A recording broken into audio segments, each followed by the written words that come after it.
Hello, everybody. So, got a new story. Let's get into it. Oh, boy.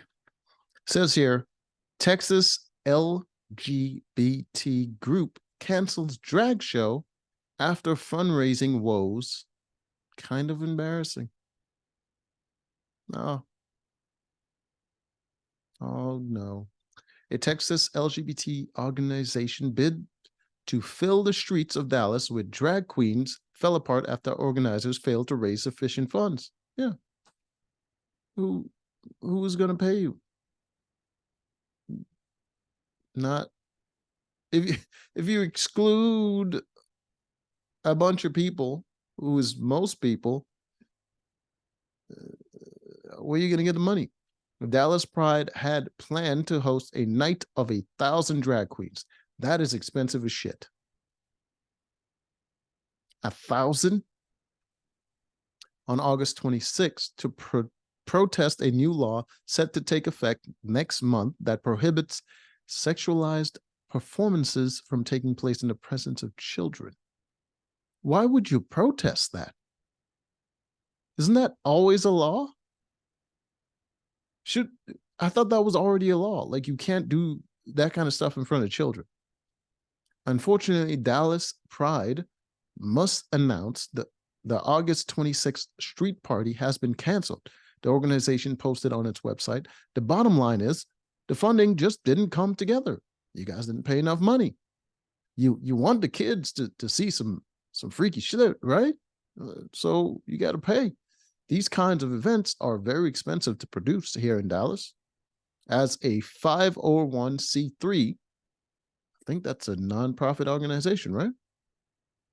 We have a fiduciary duty to spend our funding wisely. And since we were not able to obtain enough sponsorship for the event, we were forced to cancel it.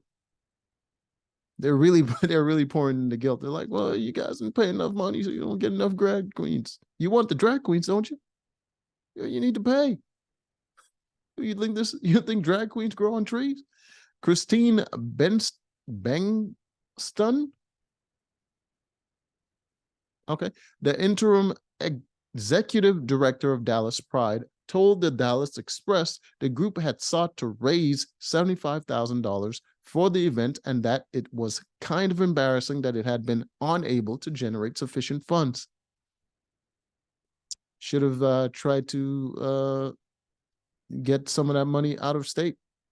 We were hoping and were billing it as a last hurrah to come fill the streets with drag queens. A last hurrah. You guys knew you were going to lose. Bengston said, we thought the people would come together. Well, it didn't work. I know. Why did you think the people would come together? How many people do you guys have in the organization? The law, SB 12, was signed by Governor Greg Abbott in June, takes effect in September. Lieutenant Governor Dan Patrick particularly singled out drag queen shows when advocating the bill's passage. Okay, so that's why they're okay. That's a better stance for protesting it. They're like they singled us out rather than just being like, oh, this bill it's saying that you can't do this in front of children.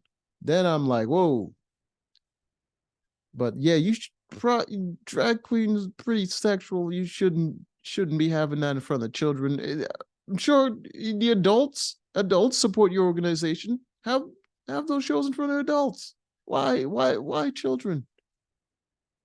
It is shocking to me that any parent would allow their young child to be sexualized by drag shows. What? Patrick said after the legislature. Okay. I don't think that I don't think parents would allow their child to be sexualized by the drag shows, but they would allow their child to watch the drag shows if they think it's just like a funny, comedic, colorful sort of thing that entertains the child. But if the drag queens are dropping it low and doing all kinds of then yeah, no. Children who cannot make decisions on their own must be protected from this scourge facing our state. I mean, it can be done in a tasteful way, in a non, sexualized way, if the drag queens were a little bit more modestly dressed and they didn't do a routine that was provocative. Yeah, I think it's a little bit much to put a whole umbrella, just a drag show, automatically signed off. You can't do that. Uh, Meanwhile, I've seen parents take their kids show strippers and like weird stuff. So um, singling them out might be a little bit much. You might have to have a little bit of fine print where you're like certain types of drag shows can't be. But hey, man, people have had enough. People have had enough with these with the movement, and they've invaded too much of their lives, and they're trying to change people's children's. Uh, yeah, turning their kids against them and stuff. It's a reactionary law. I get it. A coalition of liberal and LGBT groups, including the ACLU of Texas, have filed lawsuits seeking to strike down the law. On what grounds? I can see a case being made for why the law shouldn't apply, but what grounds? I want to hear your argument. I want to hear what you're saying. Anyways, until next time.